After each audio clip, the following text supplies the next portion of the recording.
నమస్కారం గురుగారు. ఓం శ్రీ మహాగణాధిపతయే నమః.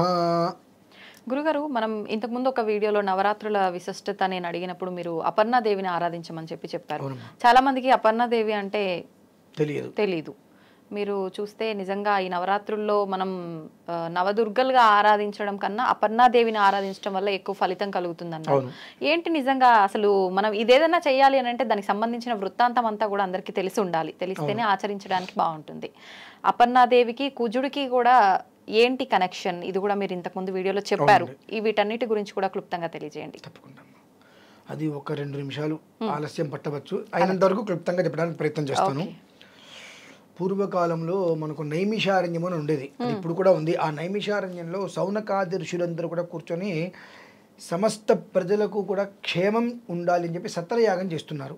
ఆ సత్రయాగం చేసేటువంటి రోజులలో ఒకానొక రోజు సమస్త పురాణాలు ఇతిహాసాలు తెలిసినటువంటి మహానుభావుడు సూత మహాముని, అంటే ఈ ఒక్క విధానాలన్నీ కూడా ఆయన నోటి నుంచి వచ్చినాయమ్మ. మామూలుగా కూడా ఆయన్ని తలుచుకున్నా చాలు మనకు కష్టాలు తీరిపోతూ ఉంటాయి. అంతటి మహానుభావుడైన ఆ సూత మహాముని అక్కడికి వచ్చాడు. ఆ సూత మహామునిని చూసిన వీరందరూ కూడా వెళ్ళి ఆయన్ని తీసుకుని వచ్చి కూర్చోబెట్టి పాదాలు కడిగి మంచిలవన్నీ ఇచ్చారు. కూర్చోబెట్టగా అడుగుతున్నారు అనమాట, ఓ సూత మహానుభావ, మీరు రావటం మా అందరికీ కూడా చాలా ఆనందకరంగా ఉంది. మీరు వచ్చారు అంటే లోకానికి ఏదో ఒక విషయాన్ని మీరు అందిస్తారు ఖచ్చితంగా. మేము కూడా అటువంటి విషయం గురించి ఆలోచిస్తున్నాం. మర్త్యలోకం అంటే భూలోకం ప్రజలు సాధ్యమైనంత వరకు కూడా ఏదో ఒక ప్రయత్నం చేద్దామని చెప్పి తప్పులు చేస్తూ ఉంటారు, తిప్పలు పడుతూ ఉంటారు, అప్పులు చేస్తూ ఉంటారు, అభాస్పాలు అవుతూ ఉంటారు. రుణం అనేటువంటిది తీరిపోకుండా రుణగ్రస్తులు అవుతూ ఉంటారు. వాటి నుంచి బయటపడడానికి ఏదైనా చిన్న ఉపాయం తెలుపమని అడిగారు. అడిగితే ఆయన ఏమన్నారంటే, మునీశ్వరులారా, రుణము అంటే డబ్బు ఒక్కటే కాదు, అనేక రకాల్లో ఉంది రుణం అనేటువంటిది. మన ఇంట్లో పనిచేసే వాళ్ళు ఉంటారు. మనం ఎక్కువ డబ్బు ఇస్తే తక్కువ పని చేయడం రుణమే. మనం తక్కువ డబ్బు ఇచ్చి ఎక్కువ పని చేయించుకోవడము రుణమే. రుణం అనేటువంటిది అనేక రకాలుగా ఉంటుంది. అలానే ఆ రుణంలో కొన్ని ఎలా ఉంటాయంటే, ఒక మనిషి మీద కోపం ఉంటుంది బాగా, ఏదో ఉక్రోషం. ఆ ఉక్రోషంతో కనిపించిన ప్రతిసారి అతన్ని తిడుతూ అతన్ని ఏమీ చేయలేక ఇతను చనిపోతాడు. చనిపోయిన తర్వాత అతను సాధించడం కోసం అతను కడుపును పుడతాడు. పుట్టినప్పుడు ఎడ్డమంటే తెడ్డమంటూ ఉంటాడు. ఇది చేయంటే చేయను, నా ఇష్టం, ఇలా బాగా వాగ్వివాదం జరుగుతుంటుంది. ఇదంతా కూడా రుణగ్రస్తంగానే వస్తూ ఉంటాయి. ఈ రుణం అనేటువంటిది అనేక రకాలుగా ఉంటుంది. కాబట్టి ఈ రుణాలు అన్నీ కూడా పూర్తిగా నిర్వీర్యం కావాలంటే అపర్ణ ఒక్క శబ్దనామం ప్రతి మనిషికి కూడా అవసరము అని అంటారు. అసలు అపర్ణ అంటే ఎవరు, ఆ వృత్తాంతం ఏంటండి అని అడుగుతారు. అప్పుడు ఈ వృత్తాంతాన్ని ఆయన మొదలు పెడతాడు అనమాట. పూర్వకాలంలో దక్ష ప్రజాపతి అని ఉన్నారు. ఆయన ఎవరంటే విష్ణుమూర్తి నాభి నుంచి కమలం వచ్చి బ్రహ్మను సృష్టిస్తాడు. ఆ బ్రహ్మ ప్రజాపతులను సృష్టిస్తాడు. ఆ ప్రజాపతులలో ఒకడు దక్ష ప్రజాపతి. ఆ దక్ష ప్రజాపతికి చాలా మంది కుమార్తెలు ఉంటారు. ఆ కుమార్తెల్లో అశ్విన్యాది కుమార్తెలు ఉంటే చంద్రుడికి ఇస్తాడు, ఒక కుమార్తెని ఈశ్వరుడికి ఇస్తాడు వివాహానికి. ఈశ్వరుడు ప్రతిరోజు కూడా సంధ్యా సమయంలో నాట్యం ఆడుతూ ఉంటాడు కనుక ఆయనకి నటరాజు అనేటువంటి పేరు కూడా. ఈ నాట్యం ఆడేటువంటి పరిస్థితులలో దక్ష ప్రజాపతితో పాటు దేవగంధర్వులందరూ కూడా వచ్చి అక్కడ చూస్తూ ఉంటారు. ఆ నాట్యం అయిపోయిన తర్వాత ఆ దక్ష ప్రజాపతిని పంపించి మిగిలిన వారందరినీ కూడా ఎప్పుడు పంపిస్తుండేవారు. అలా ఒకరోజు అనుకోకుండా దక్ష ప్రజాపతిని ఆపి అందరినీ పంపించి చివరికి దక్ష ప్రజాపతి పంపిస్తే ఆయన అవమానంగా భావిస్తాడు. నేను ఇంతటి వాడిని నన్ను చివరికి పంపిస్తాడా అని అవమానంగా భావించి తన ఇంటికి వెళ్ళి ఒక యాగాన్ని సంకల్పం చేసి ఈశ్వరుణ్ణి అమ్మవారిని పిలవకుండా యాగం చేస్తూ ఉంటాడు. చేస్తుంటే ఈ యొక్క శృంగి భృంగి నంది వీరి ద్వారా యాగం చేస్తున్నారని చెప్పి తెలుసుకొని అమ్మవారు ఈశ్వరుడి దగ్గరికి వెళ్ళి, నాన్నగారు యాగం చేస్తున్నారు, నేను కూడా వెళ్తానుంటే, పిలవని పేరంటానికి ఎప్పుడు కూడా వెళ్ళవద్దు, ప్రమాదం అంటూనే నిన్ను కాదనేది ఏముంటుంది, నీ ఇష్టం అంటారు. అంటే అక్కడ ఏంటి అంటే, ఏ కారణం చేతనైనా ఒక వద్దు అనుకుంటే అక్కడ ఆగిపోవాలి. ఒకటి ఆగకపోతే జరిగే ప్రమాదాలు చాలా ఉంటాయి, విపరీతాలు. కొన్ని మంచి కూడా జరుగుతాయి విపరీతంలో నుంచి. అయితే సరే అమ్మవారు వెళ్తుంది. అమ్మవారిని చూసి అమ్మవారు అక్కడికి వెళ్ళగానే ఆవిడ్ని చూసినటువంటి దక్ష ప్రజాపతి నా కుమార్తె వచ్చిందా అని చెప్పి సంతోషంగా దగ్గరికి తీసుకుంటూ ఈశ్వరుడు రాకపోతే వాడి వెధవా అని చెప్పి నోటికి వచ్చినట్టుగా మాట్లాడతాడు ఈశ్వరుణ్ణి, ఎవరు దక్ష ప్రజాపతి. దాంతో అమ్మవారికి చాలా కోపం వస్తుంది.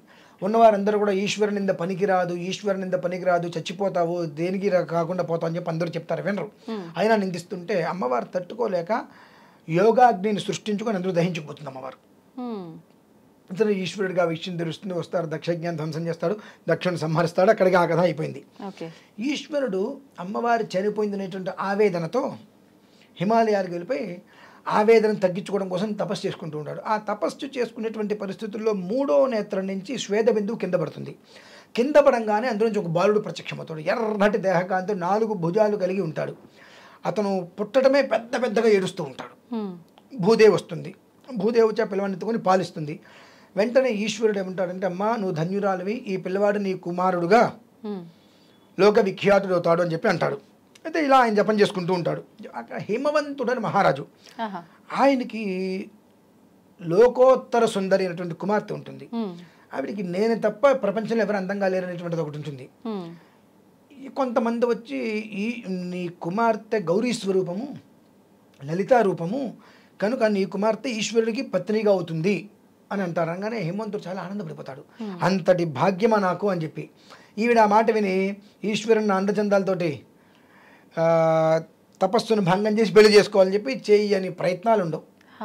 ఎన్ని ప్రయత్నాలు చేసినా వృధా. ఇక అప్పుడు మన్మధుని రంగంలోకి దింపుతారు. మన్మధుడు పూలబాణం వేస్తాడు. ఆయన 3వ కన్ను తెలుస్తాడు. మన్మధుడు భస్మ, దగ్ధ మన్మథ విగ్రహం అని చెప్పి మనం వింటుంటాం. మన్మధుడు భస్మైపోతాడు. అప్పుడు ఆవిడ ఆలోచిస్తుంది, అందం కాదు ఆరాధన అవసరం ఇక్కడ అనేటువంటి విషయాన్ని దృష్టిలో ఉంచుకొని ఆవిడ ఉండేటువంటి ఆభరణాలన్నీ కూడా పక్కన పడేసేసి రుద్రాక్షమాలను ధరించి ఈశ్వరుడు కోసం తపస్సు చేయడం మొదలు పెడుతుంది. అలా కొంతకాలం తపస్సు చేసిన తర్వాత దేవతలందరూ వచ్చి అమ్మా ఉమా అని పిలుస్తారు. ఉమాదేహ అర్ధధారిణం, అర్ధనారీశ్వరుడు. ఉమా అంటే ఉమాదేహ అర్ధధారణం, అలా అర్ధనారీశ్వర రూపంలో ఉమా అని పిలుస్తారు. ఎవరిప్పటికైనా అప్పటి నుంచి ఆవిడ ఇందాక మనం చెప్పుకున్నాం ఉమా, కాత్యాయిని, గౌరీ, ఈ మొత్తం 18 ఆవిడే. ఆవిడ రూపాంతరాలు ఇవన్నీ. ఉమా, కాత్యాయిని, గౌరీ, కాళీ, హైమమతీశ్వరి, శివా, భవాని, రుద్రాని, సర్వాణి, సర్వమంగళ, అపర్ణ, పార్వతీ, దుర్గా, మృడాని, చండికాంబిక, ఆర్య, దాక్షాయిని, చైవ గిరిజ, మేనకాత్మజ, లఘిమాత, ఈ 18 కూడా ఆవిడ రూపాలే. ఈ 18 ఆవిడ రూపాలి. ఉమా అని పిలుస్తారు. మళ్ళీ దేవతలందరూ వచ్చి మరి కొంతకాలం తపస్సు చేసుకుంటూ ఉంటుంది. ఆవిడ ఈ తపస్సు చేసుకుంటూ ఆకులు అలములు తింటూ తపస్సు చేసుకుంటూ ఉంటుంది. కొంతకాలానికి అవి కూడా మానేస్తుంది. నాకు దేవతలతో నాకు పని అంటే నాకు ఈశ్వరుడితో పని, నన్ను ఈశ్వరుడు పిలవాలి వచ్చి, వాళ్ళు ఎవరు పిలవడానికి అనుకొని ఇంకా ఆ తినేటువంటి ఆకులు కూడా పర్ణములు అంటారు ఆకుల్ని, అవి కూడా తింటాం మానేసి జపం చేసుకోవడం మొదలు పెడుతుంది. కొంతకాలానికి అమ్మా అపర్ణ అని పిలుస్తారు. అపర్ణ, పార్వతి, దుర్గా, మృడాని, చండికాంబిక, అపర్ణ అని పిలుస్తారు. ఇప్పుడు పిలిచింది ఎవరు? దేవతలే. ఆ దేవతల్ని ఈశ్వరుడు పంపిస్తాడు. ఆవిడ నా కోసం తపస్సు చేస్తుంది.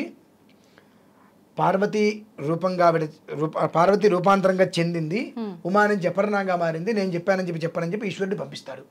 అమ్మ అపర్ణ అని పిలుస్తారు. అంటే పర్ణము కానటువంటివి, పర్ణము లేనటువంటిది, నిండు కుండవలే ఎప్పుడూ కూడా పూర్తిగా ఉండేటువంటిది. అంటే ఏమిటి అంటే నువ్వు ఏ విధానం కోసం జపం చేస్తున్నావు అది నీకు ఫలించింది అని అర్థం. అక్కడ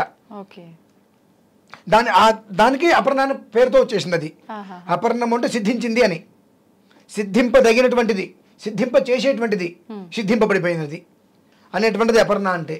మరి ఈశ్వరుడు అపర్ణాన్ని పిలవమన్నాడు అంటే ఆమె దేనికోసం తపస్సు చేసింది? ఈశ్వరుని వివాహం చేసుకోవాలని చెప్పి. కాబట్టి ఆవిడ సిద్ధించింది ఆ విషయం, అపర్ణ అని. అక్కడి నుంచి ఆవిడకి ఏమవుతుందంటే అపగత రుణ అపర్ణ, ఏదైతే నువ్వు సాధించుకొని ఆ నామం తెచ్చుకున్నావు ఆ నామంతో నువ్వు సార్థకత అవుతావు తల్లి.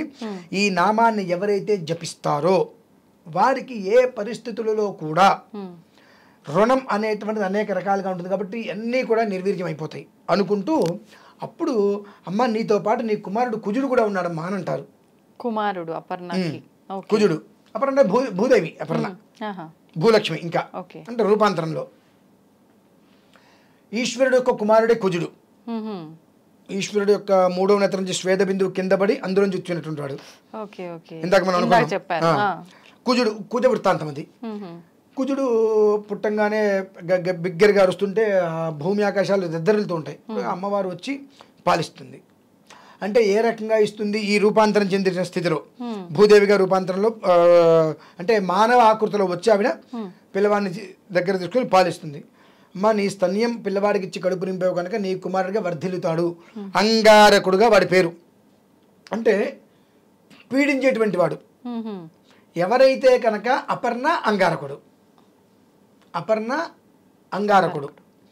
ఎప్పుడైతే కనుక ఈ అపర్ణాదేవితో అంగారకుణ్ణి కూడా ఆరాధన చేసేటువంటి ప్రయత్నం చేస్తారో ఈ 9 రోజులు, ఎవరైతే కనుక అంగారకునిలో కూడా ఆ అనేటువంటి అక్షరం మొట్టమొదట్లో ఉంది కదా, ఎవరైతే కనుక అంగారకుని కూడా ఆరాధన చేస్తారో వారికి ఎలాంటి రుణాలు లేకుండా, ఈతి బాధలు అనేటువంటివి లేకుండా వివాహం కావట్లేదు, ఖచ్చితంగా వివాహం అయిపోతుంది. కుజదోషాలు కానీ, నాగదోషాలు కానీ, సర్పదోషాలు కానీ, ఈ దోషాలన్నింటినీ కూడా నిర్వీర్యం చేసి వారి కుటుంబాన్ని క్షేమంగా ఉంటూ రోగం అనేటువంటిది లేకుండా నిరోగ శతాయుష్యంగా ఉంచేటువంటి వాడిగా నీ కుమారుడు ప్రసిద్ధికి ఎక్కుతాడమ్మా.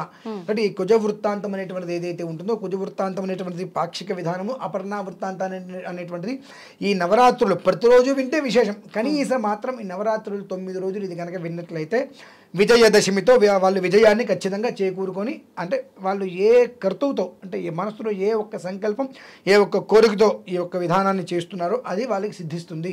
దాన్నే అపర్ణము అని అంటారు. అంటే పర్ణము కానటువంటి, అంటే ముక్కలు చెక్కలు కానటువంటిది అపర్ణము. నిండు కుండ ఎలా అయితే కంటే ఉంటుందో గర్భిణి అని అంటారు.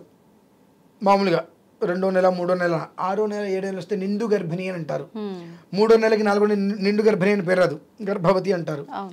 ఏ పెరుగుతున్న కొద్దీ అమ్మ నిండు గర్భిణి ఏమంటారు. ఆ నిండు గర్భిణి అంటే ఎంత పూర్ణంగా అయితే ఉంటుందో, ఆ ఎప్పుడు కూడా అసంపూర్ణం అనేటువంటిది లేకుండా సంపూర్ణమైనటువంటి స్థితిలో ఉండేటువంటిదే అపర్ణము. పర్ణము అనేటువంటిది కానటువంటిది, ఎక్కడా కూడా సగం చేసి సగం వదిలేసేటువంటి స్థితి కాకుండా మొదలు పెట్టినటువంటి పని కంప్లీట్గా పూర్తి చేసేటువంటిది అపర్ణం అనేటువంటిది నామం. ఆ ఒక్క శబ్ద జ్ఞానం, ఆ ఒక్క అపర్ణ తత్వం, అపర్ణ ఒక్క వృత్తాంతం, కుజ వృత్తాంతం విన్నట్లయితే ఇవన్నీ కూడా పూర్తిగా సమసిపోతాయమ్మా. అంత గొప్పది ఇది. మరి అంగారకుని ఆరాధించమన్నారు కదా, ఈ నవరాత్రుల్లో ఏ రకంగా ఆరాధించాలి? ఆయన ఇప్పుడు మనకు కుజారిష్టేత సంప్రాప్తే కుజ పూజ అంచకారేతు కుజ ధ్యానం ప్రవక్ష్యామి రోగపీడ ఉపశాంతయే, చాలు, సరిపోతుందా? ఓకే. ఎంత కష్టం. ఓం అంగారకాయ నమః, ఆయన పేరు అదే కదండి, అంగారకుడు. అంగం, అంగం అంటే ఏంటండి? శరీరములు. శరీరానికి కారకుడు ఎవరు? అంగారకుడు. అంటే ఒక చేయి కానీ ఒక కాలు కానీ ఏదైనా దెబ్బ తగిలింది, రక్తం వచ్చిందంటే ఆయనే. ఏ అనారోగ్యము లేకుండా ఆరోగ్యంగా ఉన్నాడంటే ఆయన అనుగ్రహమే. అంగారకుడు, అంగములకు కారకుడు. కాబట్టి ఆయన అంగారకాయ నమః, కుజగ్రహాయ నమః, ఆయన తలుచుకోవడం ప్రధానం. భూమిపుత్రాయ నమః, భూసుతాయ నమః, అనేక రకాలుగా ఆయనకి పేర్లు ఉన్నాయి. ఏదో ఒక నామంతో అమ్మవారిని ఎలా అయితే తెలుసుకున్నారో అదే రకంగా తలుచుకోగలిగితే ఎలాంటి సమస్త పీడలు కూడా పూర్తిగా నిర్వీర్యమైపోతాయమ్మా. అంత గొప్పది ఇదైతే. ధన్యవాదాలు.